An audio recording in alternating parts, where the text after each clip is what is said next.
안녕하십니까. 우리 사랑이 가득한 둔내교회 저녁 예배 시간으로 진행되고 있는 우리 안신학교 작년 교가 해설 방송 예배에 함께 참여하신 우리 국내외 모든 성도님들을 환영합니다. 오늘은 2018년 제2기 7번째 시간으로 마지막 때를 위한 준비 마태복음 24장 25장이 되겠습니다. 자, 마태복음 24장과 25장은 우리 재림 성도들에게 대단히 익숙한 본문이죠. 뭘로 유명한가요? 마태복음 24장은 재림의 징조, 우리 주님께서 마지막 때의 징조들을 언급해 주신 장으로 우리 재림 성도들에게 매우 익숙하고, 마태복음 25장은 우리가 잘 아는 열 처녀의 비유로 시작해서 마지막 때를 위한 준비를 어떻게 해야 하는지를 구체적으로 가르쳐주는 예수님의 교훈이 기록되어 있는 장이죠. 이번 주는 이 두 장을 공부하게 되겠습니다. 자, 마태복음 24장에서 제자들이 묻죠. 우리에게 이루소서 어느 때 이런 일이 있겠사오며 또 주의 임하심과 세상 끝에는 무슨 징조가 있사오리까? 이게 제자들의 질문이었습니다. 여기 주의 임하심과 세상 끝, 사실 이 단어도 함께 살펴보고 설명드려야 할 내용이 많이 있습니다만 오늘은 그게 주제가 아니기 때문에 넘어갑니다. 여하튼 세상 끝에 무슨 징조가 있사오리까? 라는 제자들의 질문에 대해 우리 주님의 대답이 4절부터 이어지는데, 그 주님의 대답의 첫 번째 내용이 뭐였어요? 우리 함께 읽으시겠습니다. 시작. 너희가 사람의 미혹을 받지 않도록 주의하라. 많은 사람이 내 이름으로 와서 이르되 나는 그리스도라 하여 많은 사람을 미혹해 하리라. 소위 마지막 때를 위한 징조, 그리고 주의해야 할 것, 질문을 받은 주님이 가장 먼저 대답하신 게 사람의 미혹이에요. 여러분, 종교적 지도자들에 의해 우리 세대, 지금 여기 앉아있는 대부분의 우리 교우님들, 우리 세대에 한 종교 지도자에 의해 1000명 넘는 그 단체가 집단 자살했던 사건 기억나시죠? 네. 참 사람의 미혹을 따라 이런 일도 생길 수 있겠구나 하는 사실을 경험했던 세대입니다. 여기 대부분 우리 젊은 분들 빼고 1978년 11월 20일 남미 조지타운 외곽의 존스타운에 위치한 짐 존스라고 하는 사람이 이끌었던 People's Temple 인민사원 1100명이 그때 집단 자살했었죠. 짐 존스의 인민사원은 그때 이후로 정말 이 종교가 사람을 얼마나 심각하게 파멸시킬 수 있는지를 보여주는 실화가, 역사적 실화가 됐죠. 이로부터 여러 해 지난 다음에 비록 규모가 여기에 이르지는 않았지만 한국에 이 인민사원의 축소판이라 일컬어질 만한 일이 한번 있었죠. 1987년 8월 29일에 발견된 소위 용인에 있었던 주식회사 오대양에서의 집단 자살 사건. 우리 몇 년 전 있었던 세월호 사건이 있을 때, 그 선주 그분들 가족이 여기와 연관됐다고 하는, 이 오대양 사건과 연관됐다고 하는 언론의 언급들이 많이 그때 오르내렸죠. 역시 종교적 사람의 미혹돼서 30명 넘는 사람들이 집단 자살했던 사건입니다. 여러분, 멀리 해외 다 찾을 필요 없이 한국에 공개적으로 제가 직접 초임 목회 시절에 우리 집에 들어왔던 그 안내 유인물을 직접 받았던 광고지입니다. 요 광고지 또 날짜만 달라요. 근데 저 광고지 그대로 제가 받았었습니다. 재림 예수하고 양복 입으신 분이 소개되어 있습니다. 천국이 가까웠다. 재림 예수를 믿으라. 이렇게. 예. 또 오른쪽 보세요. 경축 재림 예수. 다시 오신 우리 예수 최우평님을 맞이합시다. 이렇게. 아예 재림 예수 양복 입고 넥타이 매신 분들 뭐 이렇게 소개되고 있습니다. 여러분, 우리는 뭐 이제 이런 일들을 지금 화면 이렇게 봅니다만 이분들 아주 진지하게 따르는 분들이 있죠. 또 여기 왼쪽에 계신 분은 나는 사람, 생명, 한국 정권, 법조인, 재판장, 재림 예수 천부이시니라 하고 주민등록증을 공개하셨습니다. 예, 또 여기 우리가 요즘 뭐 우리 주위에서 많이 볼 수 있죠. 김주철 하나님의 교회 총회장, 우리는 안상홍님을 재림 예수로 믿는다. 이분들 우리가 사는 마을에 우리 이웃에 함께 모이는 분들 자주 볼 수 있지 않습니까? 재림 예수로 믿는다. 예, 여기 참 재밌는 묘 하나 있습니다. 재림 예수님의 묘. 이 묘가 어느 분 묘인지는 제가 공개하지는 않겠습니다. 예, 재림하셨는데 돌아가셔가지고 재림 예수님의 묘하고 이렇게 묘비를 이렇게 만들어놨습니다. 아주 빨리 지나가죠. 좀 전에 보신 화면은 한국의 자칭 재림 예수들 사진을 쭉 나열해놓은 언론에 이렇게 인터넷에 가서 찾아보면 자칭 재림 예수 이렇게 쳐보면 나오는 사진들 목록입니다. 예,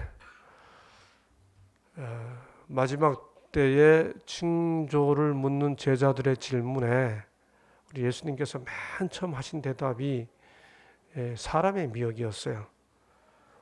조금 전에 본 요 사람들 중에 요 가까이에 그 근거지를 마련하고 있는 분들도 있죠. 저는 개인적으로 제가 교회를 나오게 된 것도 뭐 또 결혼하게 된 것도 결국은 다 하나님의 인도하심이고 주님의 은혜이지만은 그걸 구태여 내가 했다고 생각하고 이렇게 잘했다 하고 이제 저를 두고 이야기한다면 이렇게 이 땅에 태어나서 정말 내가 잘한 게 뭐가 있나 이렇게 생각해 보면 늘 두 가지가 있어요. 하나는 교회 가자 그럴 때 교회 나온 거, 그리고 지금까지 이런저런 일들 교회 안에서 봤지만 그래도 끝까지 이때까지 하나님의 보호하심으로 교회 안에 머물러 있는 거. 근데 평생에서 제가 제일 잘한 일이라고 생각합니다. 제가 제 아내에게 늘 이렇게 말하죠. 그 다음에는 내가 살면서 인생에서 잘한 거 두 가지가 있는데 하나는 교회 나와서 지금까지 교회에 머물러 있는 거고 두 번째는 당신 만나 사랑하게 된 게 내가 제일 잘한 두 가지야. 그렇게 말하죠. 여자분들은 그 말 100번 해줘도 좋아하죠. 예. 아닌 척 하면서도 벌써 입꼬리가 이렇게 여기 좀 행복해지는 모습 보이죠. 저는 우리 재림교회가 정말 상식적인 교회인 것이 너무 좋아요. 우리가 하고 있는 얘기들은 아주 지극히 상식적이잖아요. 그러니까 상식에 기초한 건전한 교회인 것, 진리에 토대한 온전한 교회. 비록 부족하지만 우리 인간의 모습들이 보이지만 진리의 온전함을 추구하는 교회. 그래서 우리를 지키는 안전한 교회. 제가 여러분이 이 세 가지 운을 맞췄습니다. 건전, 온전, 안전. 예, 건전한 교회가 안전하고요, 온전한 교회가 안전합니다. 자, 우리는 사람의 미혹을 받지 않고 오늘 이 시간까지 이게 우리의 신앙을 지키며 여기 함께 교회에서 신앙생활을 하고 있다는 거 감사한 일입니까? 우리가 차칫 우리 주위에서 우리로 하여금 빗나가게 할 만한 사람의 미혹이 늘 있죠. 예, 거기 미혹되지 않도록 우리를 지켜주신 하나님께 감사하지 않을 수가 없습니다. 두 번째 주님이 하신 징조가 뭐죠? 난리와 난리 소문을 듣겠으나 너희는 삼가 두려워 말라. 이런 일이 있어야 하되 끝은 아직 아니니라. 민족이 민족을, 나라가 나라를 대적하여 일어나겠고. 예, 뭐 이게 이 현대전을 가장 심각하게 치른 민족이 우리들이잖아요, 그렇죠? 이제는 벌써 거의 20년 전 이야기가 됐습니다만 저는 지금도 이 9.11 사태가 일어나던 그날 그 첫 뉴스를 영국에서 제가 볼 때 그 떨리던 심정을 뭐 생생히 기억합니다. 보세요, 여러분. 저 높은 빌딩에서 떨어지고 있는 저 한 사람, 하얀 바지 입으신 저분. 그리고 이쪽에 또 다른 분이죠. 이분은. 네. 저기 저런 상황들.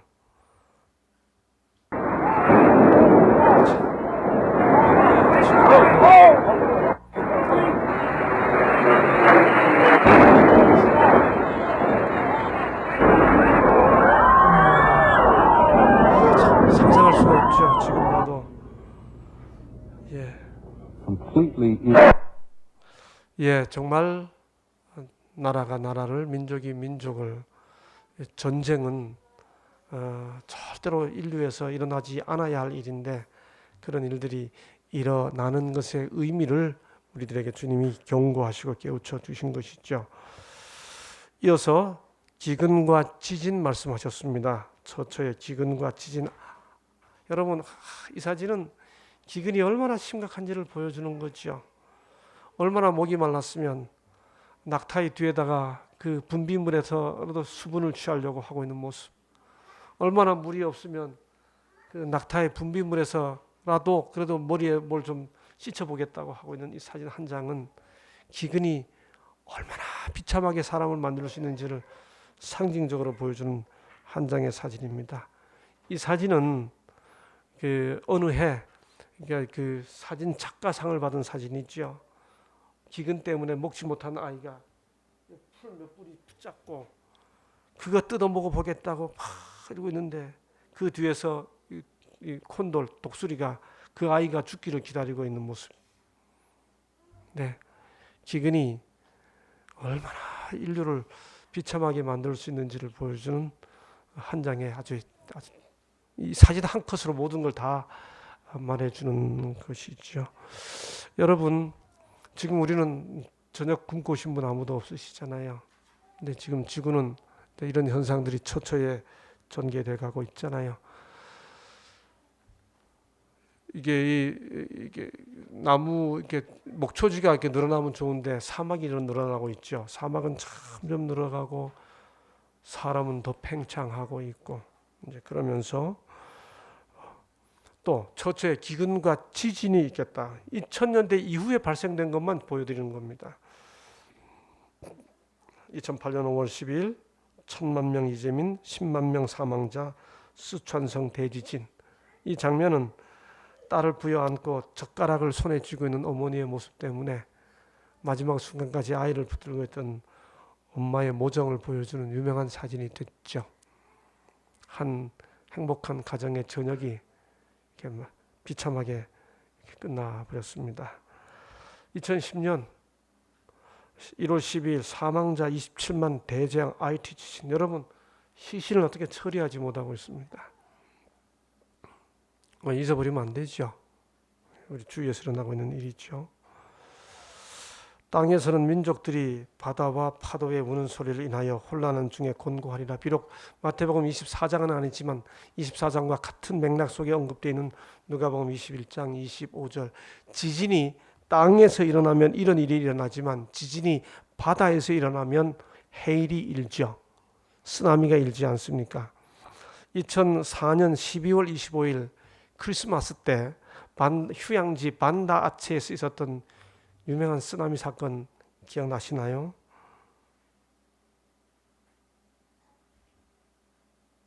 지진 진앙지와 가장 가까웠던 인도네시아 해안 도시 반다 아체의 해일 전후 모습을 찍은 위성 사진이 공개됐습니다. 지우개로 도시를 지워버린 듯합니다. 이동환 기자입니다. 한번 보시죠.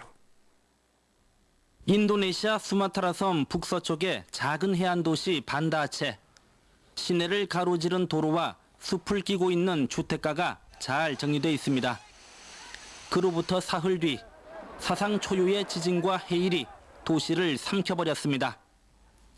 위성에 다시 모습을 드러낸 반다 아체는 숲과 길과 건물 등 문명의 흔적을 모조리 지우개로 지워버린 듯한 모습입니다. 다른 각도에서 좀 더 자세히 들여다본 사진입니다. 도시 중심부에 있던 커다란 운동장은 자취를 감췄고 그 옆을 유유히 흐르던 쪽빛 강물은 흙탕물로 변해버렸습니다. 그리고 2011년 3월 11일 있었던 일본의 쓰나미 사건.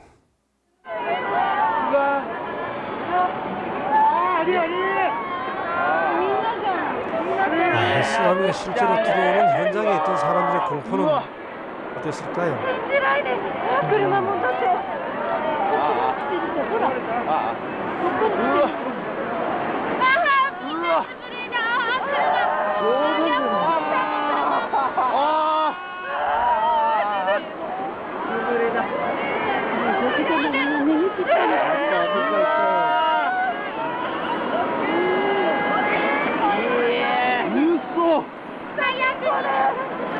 마을 뒷산에서 그냥 집을 통째로 밀고 이렇게 들어오는 그 쓰나미 물결 앞에 인간의 무력함을 아주 적나라하게 느낄 수 있지 않습니까?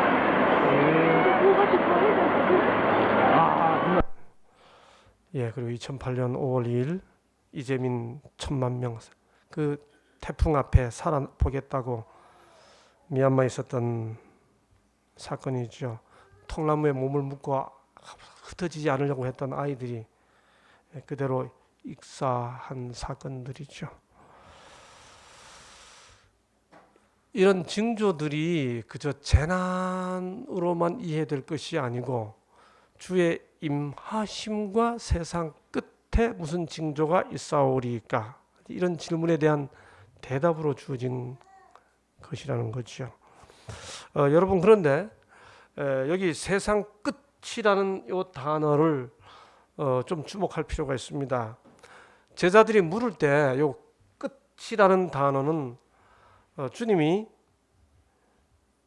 아직 끝은 아니니라 할 때 그 끝하고 단어가 좀 다릅니다. 세상 끝에 할 때 이 끝은 우리말로 발음으로 하면 순텔레이아 그렇게 읽습니다. 주님이 제자들이 물었어요. 순텔레이아에 무슨 징조가 있겠습니까? 물으니까 전쟁이 있고 지진이 있고 기근이 있고 뭐 거짓 선지자가 있고 사람의 미혹이 있고 이렇게 하신 다음에 이런 일이 있어야 하되 아직 뭐가 아니라고요? 이 끝이 제자들이 물었던 그 끝이 아니에요. 텔로스가 아니다 이렇게 했습니다.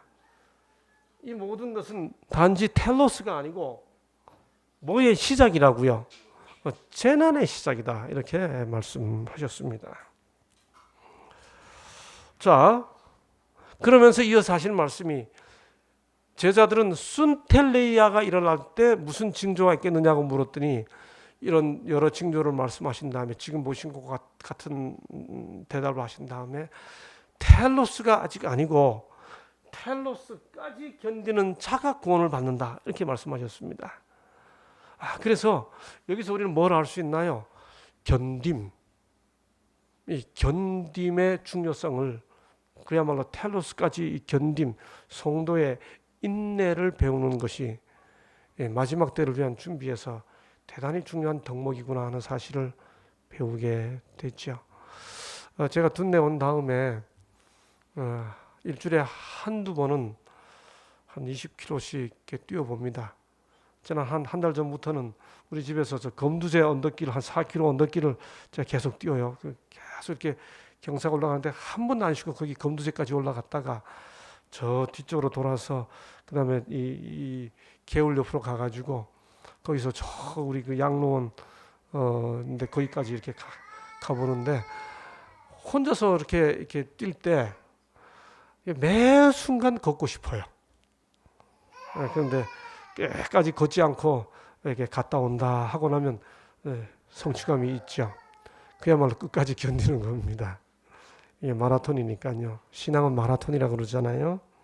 견딤. 우리가 화요일수진가에 보면 바로 이 부분에 대해서 하루 동안 공부하는 내용이 나오죠. 그 다음에 끝에 가서 모든 민족에게 복음이 증거되면 세상에 전파되면 그제야 텔로스가 온다.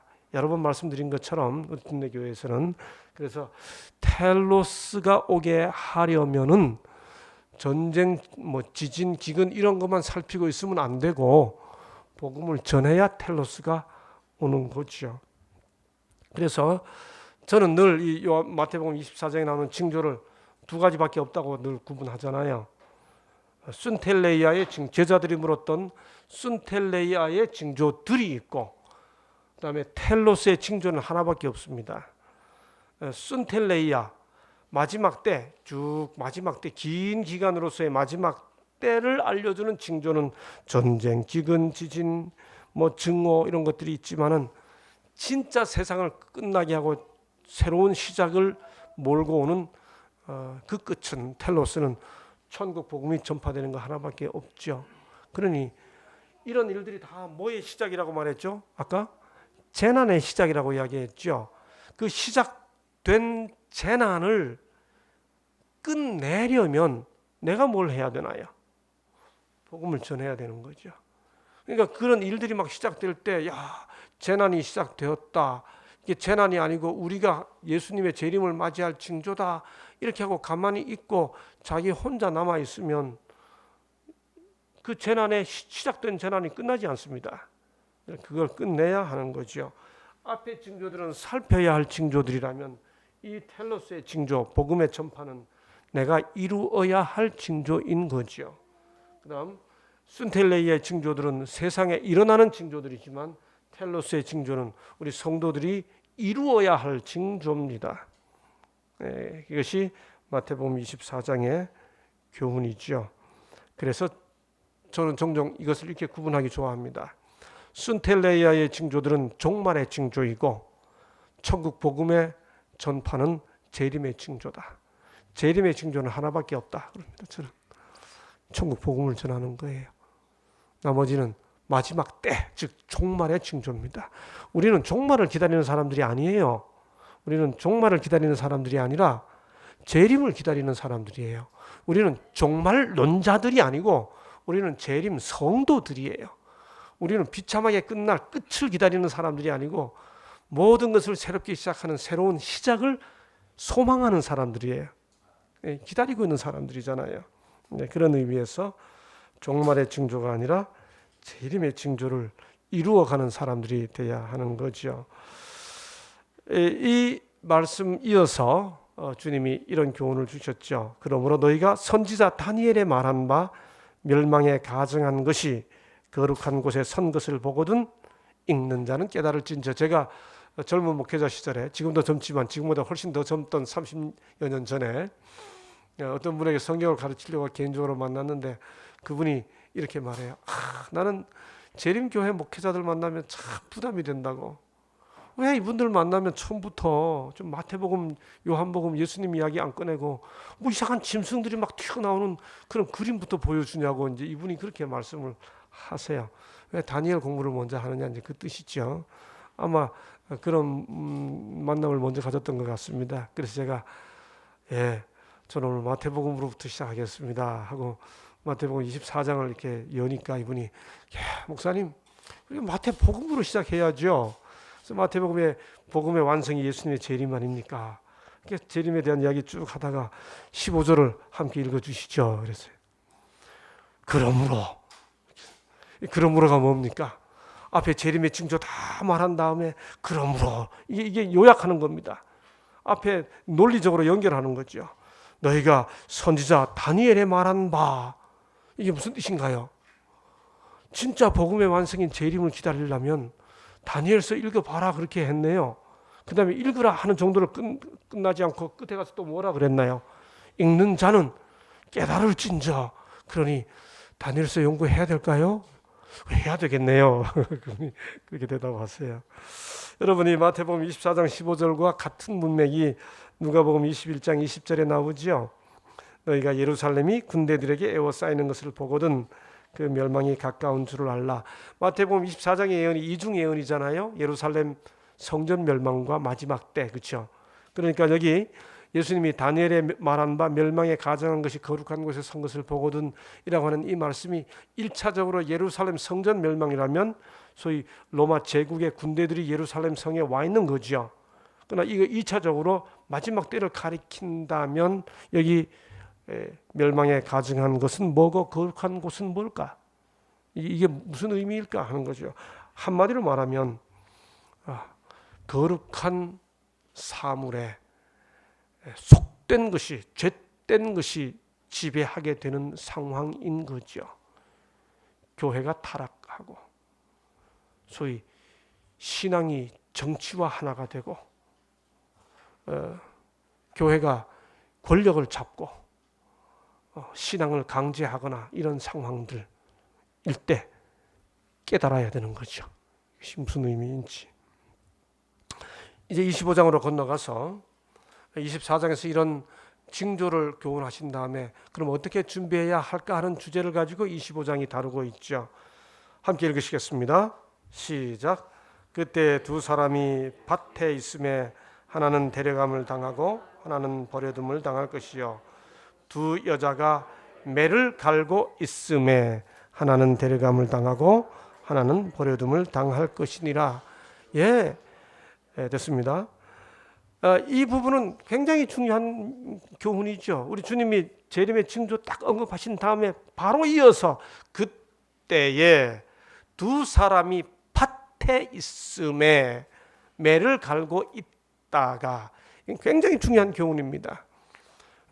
데려감을 당하고 버려둠을 당하게 되는 이 운명이 갈리어지는 그 현장이 늘 살아가면서 평상시 일을 하는 현장이죠. 그렇죠? 그것도 일상적인 일을 하다가 운명이 나누입니다. 다시 말해 우리 권경여 집사님의 운명이 결정되는 것은 교회가 아니에요. 어쩌면 싱크대 앞에서 가족들을 위해 밥하다가 운명이 결정되는 거예요. 그렇죠? 저는 선생으로서 평상시 교회에서 제가 설교하고 있던 김상래 목사의 모습으로 제가 데려감을 당하는 게 아니고 제가 늘 일하는 우리 학생들을 만나는 학생들에게 비친 김상래의 모습이 어떠하느냐가 매를 가는 그 모습으로 데려감을 당하는 거죠. 우리 토닥토닥이 아니고 뭐죠? 또 토닥토닥이 맞죠? 예. 토마토와 닭을 기르시는 우리 유 집사님 참 이름 좋아요, 그렇죠? 그 유 집사님의 영원한 운명이 결정되는 현장은 그 토닥토닥 그 게사라고 그러나요?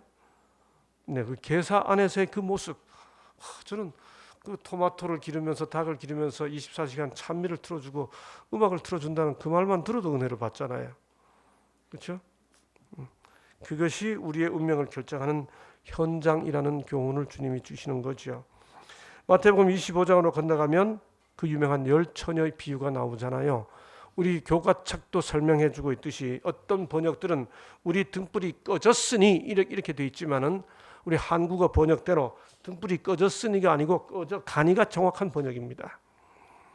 등불이 꺼져가니라는 말은 등잔 속에도 기름이 있었는데 모자랐다는 뜻이죠. 그렇죠? 등잔에 기름이 아예 없었다는 말이 아니고, 그러니까 등잔에는 기름이 있었는데 모자랐어요. 그러니까 어디에 기름이 있었어야 하나요? 그릇에 기름이 있었어야 합니다. 핵심은 예비죠. 역시 강조점은 어디에 있어요? 예비했다. 아까 말씀드리기를 우리가 우리의 운명이 결정되는 현장이 밭이라 그러니까 나 그러면 교회 안 나올래 이렇게 생각하는 사람들이 있을 수 있어요. 거기에 대해 우리가 왜 신앙생활을 하냐? 불 밝히기 위하잖아. 그렇죠? 기름은 등잔에 넣어서 기름을 밝혀야 되죠. 그런데 우리 등잔에 다 기름 넣어야 돼. 함께 교회 오셔가지고 함께 찬미하고 함께 섬기고 성도 예배드리고 목사는 설교해야죠.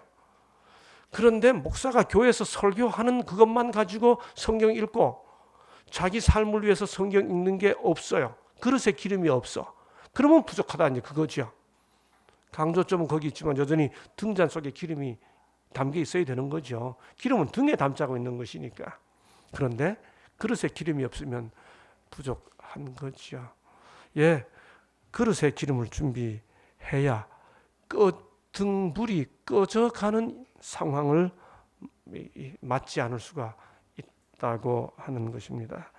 예, 말씀드린 대로 열 처녀의 차이는 5 처녀와 나머지 5 처녀의 차이는 그릇에 기름이 있느냐 없느냐, 그것이 결정적 차이였습니다. 세 번째, 달란트 비유죠. 이게 달란트 받은 사람들이 몇 종류가 있었습니까? 예? 세 종류가 있었죠. 첫 번째는 그 다음에는 2달란트, 그 다음에는 1달란트. 그런데 주인으로부터 상을 받은 상급의 모양으로는 몇 종류가 있어요? 2종류밖에 없습니다. 얼마를 받았느냐와 상관없이 남기기만 하면 주인이 주는 상급은 똑같았죠. 그러니까 1달란트 받은 자가 1달란트만 더 남겼으면 5달란트 남긴 자가 5달란트 남긴 것과 똑같은 상을 받을 수 있었죠. 그런데 1달란트 받은 자가 안 남기고는 뭐라고 말해요? 그 안 남긴 이유를 뭐라고 대답해요? 주인은 굳은 사람이라 하고 자기가 이해한 주인의 성품으로 대답을 하죠. 여러분 여기 굉장히 중요한 포인트가 있어요. 자기가 열심히 하나님을 위해 헌신하고 봉사하지 아니한 이유를 하나님의 품성에 대한 자기 이해로 대답을 하는 겁니다. 주인은 굳은 사람이라. 우리 주위에 재림을 준비하는 분들 중에 우리 주인을 굳은 사람으로 만들어 놓는 분들 참 많습니다. 일 안 하면서 주인은 굳은 사람이라. 왜? 뭘 땅을 파냐고 지금. 믿음으로 하나님을 기다리면 되는데 하나님께서 해주셔야 되는데 이렇게 대답하는 거예요. 묻어두는 거죠. 그렇죠? 그래서 이 실물교훈 325쪽은 이 내용을 한마디로 이렇게 설명했죠. 예수께서는 그의 재림을 기다리는 것이 무엇을 의미하는지를 보여주셨는데 그것은 무료하게 기다리는 일로 시간을 보낼 것이 아니라 뭐 하면서 부지런히 일하면서 시간을 보내라는 것이었다. 아주 달란트 비유에서 핵심적으로 아주 압축해서 설명해주고 있는 거죠. 마지막으로 끝에 보면 사람들을 나누어주고 돌봐주는 이야기 나오죠. 내가 언제 주님 돌보았어요? 가장 작은 자에게 한 것이 곧 나에게 한 것이니라. 저는 한때 때가 가깝다라는 구절이 나오면 성경에서 그 다음 이어서 우리 보고 뭐라고 하나 하는 것을 하느냐에 아주 깊은 관심이 생겨서 지금처럼 프로그램으로 성경을 찾기 이전에 한 장 한 장 넘겨가면서 성경을 다 찾아서 다음 같은 내용을 찾은 적이 있습니다. 너희 관용을 모든 사람에게 알게 하라. 주께서 가까우시니라. 저는 이 성경절 찾고요. 제게는 일종의 번개불처럼 제 충격에 다가왔습니다. 주께서 가까우시면 사람들하고 분리되고 그렇게 살면 되겠느냐고 말해야 되는 줄 알아. 교회 분위기가 그렇잖아요. 그런 때가 있잖아요. 그런데 주께서 가까우시면 우리가 준비해야 하는 게 마지막 때를 위해서 준비해야 되는 게 뭐예요? 관용을 보이라는 거예요. 너희 관용을 모든 사람에게 알게 하라. 주께서 가까우시니라. 그 다음 야고보 사도는 뭐라 그러나요? 길이 참고 마음을 굳게 하라. 주의 강림이 가까우니라. 형제들아 서로 원망하지 말라. 여러분 재림이 가깝다고 마지막 때가 왔다고 생각하면 어떻게 준비해야 되나요? 원망하지 말라 그래요. 야고보 사도가. 베드로는 뭐라 그러나요? 만물의 마지막이 가까웠으니 마지막 때를 위한 준비잖아요. 뭘 준비하라 그러나요? 그러므로 너희는 정신을 차리고 근신하여 기도하라. 여기까지 읽어요. 근데 사실은 그 다음 말씀 무엇보다도 강조점이 어디에 있나요? 무엇보다도 열심으로 서로 사랑할지니 그럽니다. 재림 준비한다고 다른 사람 원망하고 혼자서 자기 신앙 준비 잘하겠다고 하면서 누구 때문에 저 인간 때문에 이렇게 하면서 자기 혼자 아무리 부지런히 준비해도 마음속에는 인간에 대한 원망과 자기 의만 차올라가는 거죠. 성경에는 권면이 분명히 나와 있잖아요. 재림이 가깝고 마지막 때가 가깝다고 생각할수록 열심으로 서로 사랑하고 원망하지 말고 관용해 주는 것. 이게 뭐예요? 달란트 비유의 핵심이고 이게 예비하는 거고 교회에서 보이는 모습뿐만이 아니고 예비하는 거고 이게 돌보고 작은 자를 돌보고 섬기는 거고 다 나타나 있지 않습니까? 마태복음 24장과 25장은 마지막 때를 준비하는 재림 성도들에게 참으로 귀한 교훈을 줍니다. 이 교훈이 재림의 소망을 가지고 있는 우리 재림 성도들에게 실제적인 준비를 환기시켜주는 계기가 되도록 성령께서 역사하시기를 바라면서 오늘은 여기까지 하겠습니다. 기도하겠습니다. 아버지 하나님, 그때 그 감람산 위에서 넘어가는 저녁 노을을 보며 제자들이 주님께 물었죠. 선생님, 주의 임하심과 세상 끝에 무슨 징조가 있사오리까? 주님은 그 질문을 받고 그때 그 감람산 위에서 당신에게 질문한 제자들에게만이 아니고 오늘 이 교과를 공부하는 우리들, 우리 나 자신을 생각하시면서 주님이 대답을 주셨죠. 주님, 사람들이 우리를 미혹할 때 전쟁 소식이 들리고 기근 소식이 들리고 이런 소식들이 들려올 때 이 모든 것이 순텔레이아의 시작, 즉 재난의 시작임을 깨닫고 우리 마음속에 사랑이 더 강하게 움직이도록 성령께서 역사해 주시옵시고, 그래서 나의 밭에서 부지런히 김을 매며 나의 그릇에 기름 모자라지 않도록 하며, 그리고 내게 주어진 달란트 얼마이냐 헤아리지 않고 어떻게 남기느냐를 생각하며 내 주위에 있는 작은 자들 섬기고 보듬으며 재림을 준비하는 우리가 되게 해 주시옵소서. 예수님 이름으로 간절히 기도하옵나이다. 아멘.